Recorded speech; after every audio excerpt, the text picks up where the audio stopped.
Hi, welcome to my channel. My name's Leilani. You could also call me Lay. Today I'm going to do a reading vlog for the book Jade Fire Gold. I'm holding up the cover because I don't like reading hardcover books with the cover on it. This is what the inside looks like. There's a sea dragon and a phoenix. I'm not sure right now how that's going to play out in the book. I'm only on page 37. This is what the naked cover looks like. But so far I'm enjoying the book, and it's told in two perspectives. And it starts off with a murder, like a slaughter of the royal family. But the first perspective is Anne, who's 16 years old, and she's taking care of her sick grandmother. But because she's taking care of her grandma, she's been like late to work, and she just got fired, and she already lives in a community or in a village that is poor. Like, they're suffering from poverty. She lives, like, I believe they all live in the desert, but basically the land's becoming a wasteland. And we find out in her section that there's these people who are marked traitors, because the emperor has like said no magic. So anybody who has magic gets executed. Anybody who helps those who have magic are marked a traitor. They get branded that tattoo on their forehead, and then also like their tongues cut out, or like even worse. But they get thrown in this section of their village, and people are too afraid to help them because they would also get the same fate. So you just end up watching these people wither up and die. But her and her friend are there, and they were stealing food. I'm basically spoiling it for a bit, but I'm trying to give you a character take. It's her and her friend. She's stealing food so she could have food on the table for her grandma. And her friend is trying to like help assist her, like give her money, but she already knows his family's struggling as well, so she won't take his money. But there's been like this war that was going on, and a new emperor, or one of the emperors, just got murdered, or it's speculated that he's been murdered. But everyone who has higher power is bad, right? We don't trust nobody who has higher power. And she's trying to keep a secret that she has power. So she hasn't told anybody, but she tells us, basically the reader. And yeah, but her friend is nice enough to help the person who is marked traitor. And then we get to the second perspective, and we wake up in a nightmare from, I believe their name is Alton. And he's the prince of the story, and he's the one whose family was slaughtered. So like his great grandfather, like, basically is evil, and he killed his parents and his sister. So now Alton is seeking revenge. I believe he's currently in the same location as An, but right now it's getting info dumpy about like all of the different empires or people of higher ups, because they all seem horrible. So they're trying to figure out like if the emperor that just recently died, if he was murdered or not. But they're also looking for somebody who's called the Life Stealer. It says the Life Stealer is a key to the plans to overthrow the Daya and restore the rightful heir to the dragon throne. So I'm kind of excited to see what's going to happen. In my head, I'm going to mark this as a spoil vlog because I don't have a filter right now. So in my head, I think what's going to happen is someone's going to find out that her friend An helped out a traitor, and I think he's going to die. And I think that's going to push An to use her magic, and then she's probably going to be one of the life stealers, and her and Alton are going to team up together and then mess with the order of things, because he's basically on the revenge plan to kill those who harmed or wronged him. And I don't even think he cares about like his throne anymore. He just wants revenge. Um, but yeah, I'll give you an update when I have one.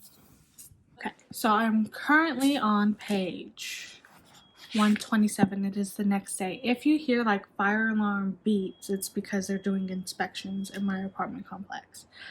But a lot has happened since I talked to you last night, right? So again, this is a spoiler vlog, but An has used her powers by accident, may I add, but it was because two merchants were basically trying to do some things that they shouldn't be doing. And she used her, what was she called? I keep forgetting the name of Life Stealer. I think that's what they called her. Basically, she sucked the people's like energy or soul or whatever, and then they withered up and died. She didn't mean to do this, and she's been scared of her power since she was a little girl, and she hasn't had the training or teacher or whatever to be there for her. But now she's on the run because the priests are looking for her. Or she was on the run, she got caught.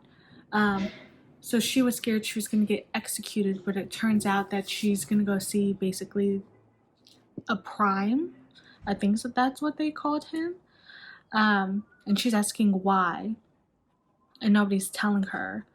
And then one of the priests that were there is around like 2 years older than her, and basically they told this tale, like a folklore tale, of how this guy created these two swords, and the swords are supposed to end all the dark magic, and or it could be like a good thing for using the swords or a bad thing. So that's what we're trying to figure out, like which team is trying to create more evil, right, in the kingdom. But she thinks it's a fairy tale. And then we find out she's a lost daughter of this prime. So what happened was he used to go to war a lot, and then her mom found out she had magic, and since they weren't allowed to have magic, she wanted to keep her daughter safe and basically gave her away. I don't know how like she ended up somewhere else, but basically gave her away. We don't know where the mom's at. And then the prime is An's dad. They're reunited. The father's happy. And then in Alton's perspective, I feel like I'm saying his name wrong, and I feel bad because I'm not listening to the audiobook, so I don't actually know how they pronounce it. But we're in his perspective, and he's traveling through the deserts to get to the capital, I believe, or to the empire. But while he's there, he meets nomads, and it turns out the nomads actually know he's the prince who was supposed to be murdered. But they're basically not going to say anything, but they're trying to tell him his destiny. So I'm trying to see when they're going to meet each other again, because Anna's having like these visions or dreams, and she had like a dream of him and like a dream of the phoenix and all this other stuff. But I don't know when that's going to happen. And also on the cover, there's two people with black hair, and I'm confused if it's supposed to be An and Alton, because Alton is somebody who has like golden brown hair. But I'm excited to see. I marked some stuff. You can't see it because I didn't want to show it on the edges, but I did highlight some either quotes I like or sections. Like, children are not born with the fear of falling. It is life that conditions them to be afraid.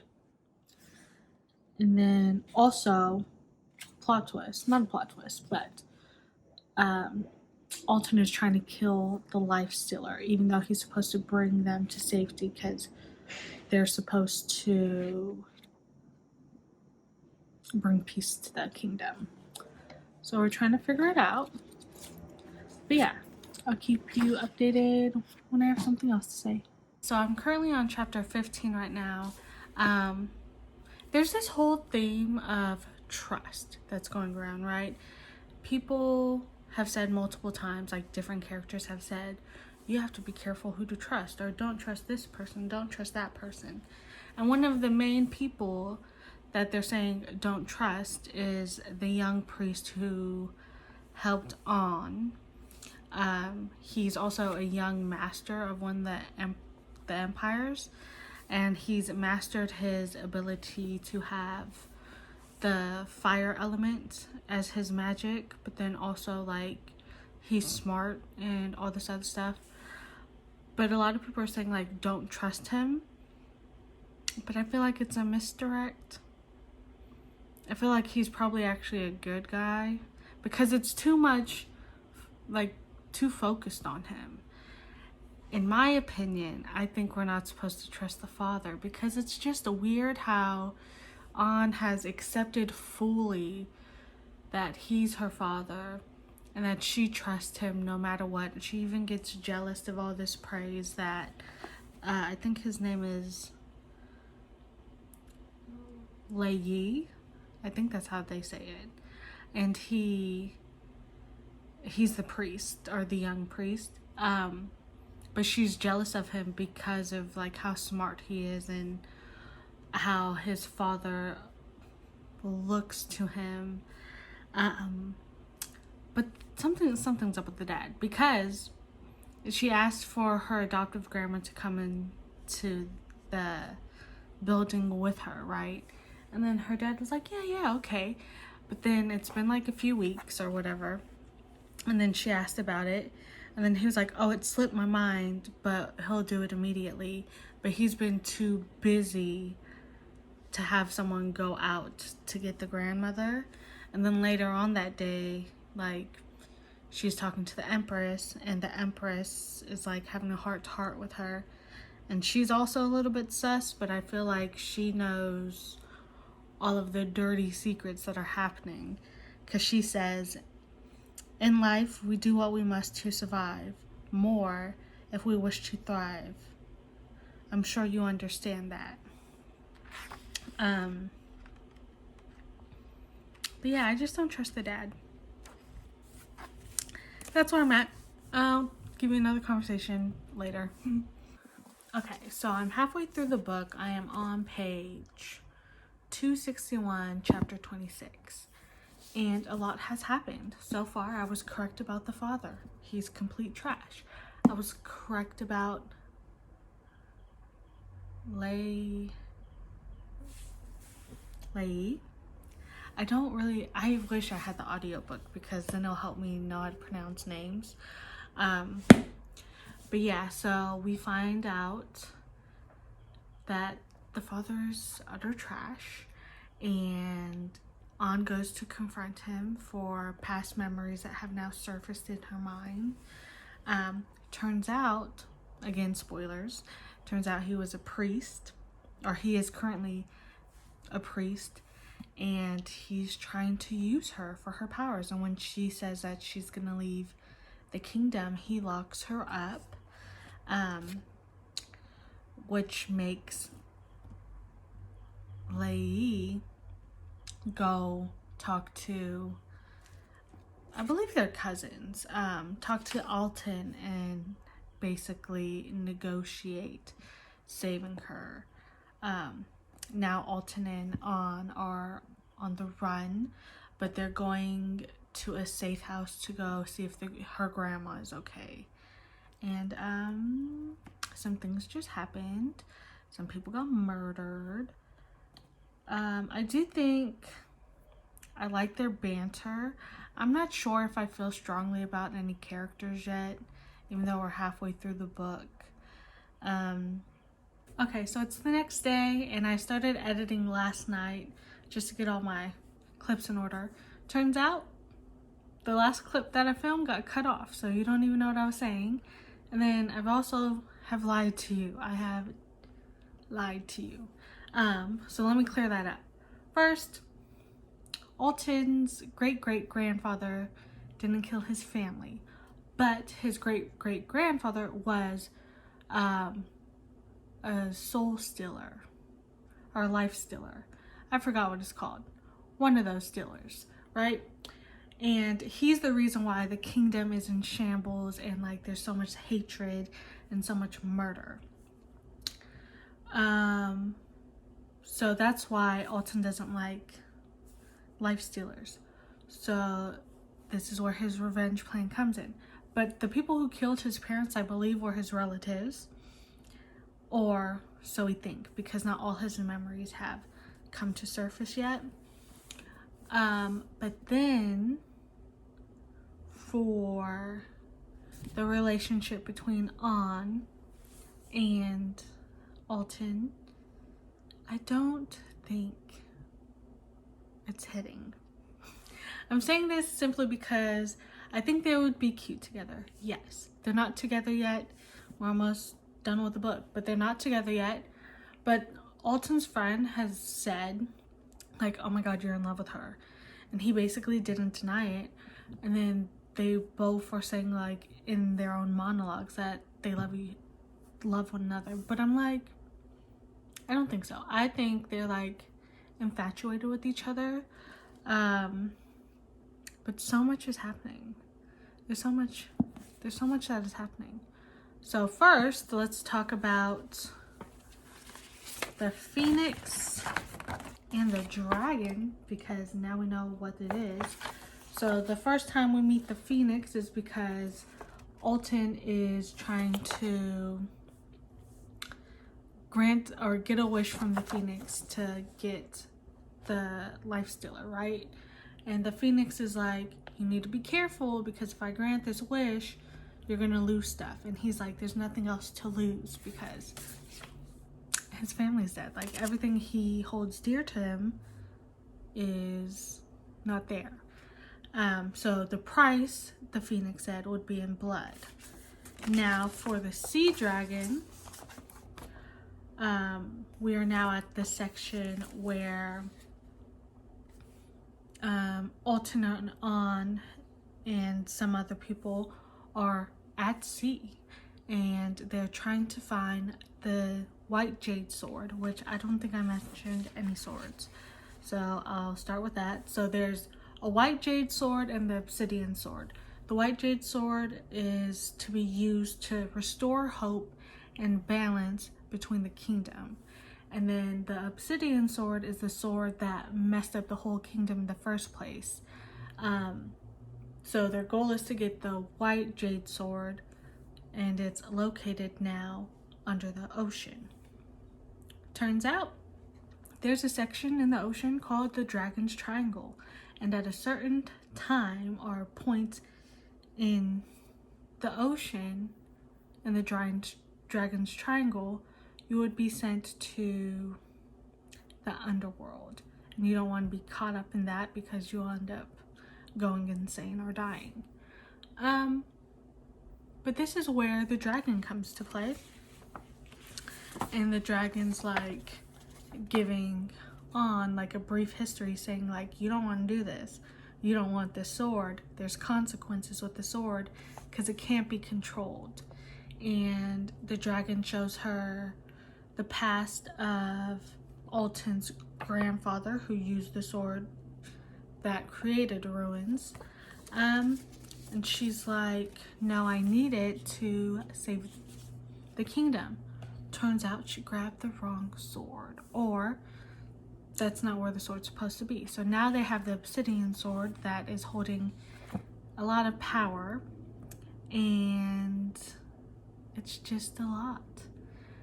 And what we learned about the soul stealer, or the life stealer's consequences, is every time she takes a life, a soul stays with her, right? So it's kind of like being haunted. So now she's having really bad nightmares and hearing all these voices. But yeah, that's where we're at.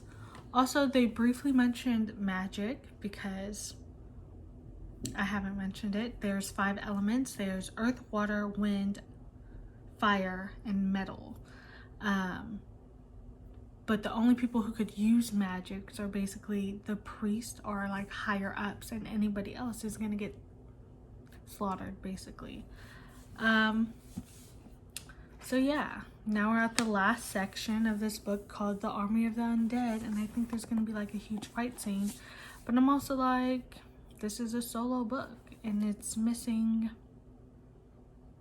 I feel like it could have did well with like a duology. But I'll give you my last thoughts when I'm done with the book. Bye. Okay, so it is later on in the day. I have finished Jade Fire Gold.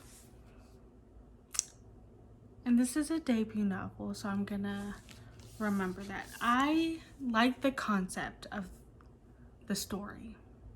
It's a great concept. Some of the scenes were good. I think it started off strong and lost some pacing in the middle, and then some things like kept you hooked and then it lost pacing.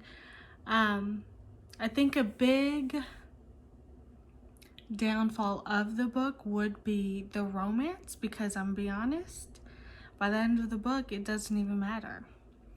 I think relationships or friendships in general need a little bit of work, because when something negative happens to a character, you want to feel sorry for the character or you want to feel satisfied. But I don't think we spend enough time with the characters' friends to care enough about them, even though they're mentioned in the book. The pacing again is a little off, especially when it comes to conflicts, and I'm trying to like, I just finished it. I'm trying to get my thoughts in order. So when it comes to conflicts, and then also I predicted the villains, like I red flagged the villains, and it's the ending wasn't as satisfying. I feel like there's a lot of fade to black moments, and it's played off by as like a fade to black scene, like a character would get knocked out or they fainted or something. So there are fade to black scenes. I think in general it's an okay read. I think there's going to be a second book because there's a cliffhanger, but nowhere here says it's a series or not. But yeah, all in all, an okay read. I think I'll give it a 3 out of 5 stars. But yeah, thank you for watching this vlog. If you have any recommendations like this, let me know and I'll probably give it a try. See you in the next one. Bye.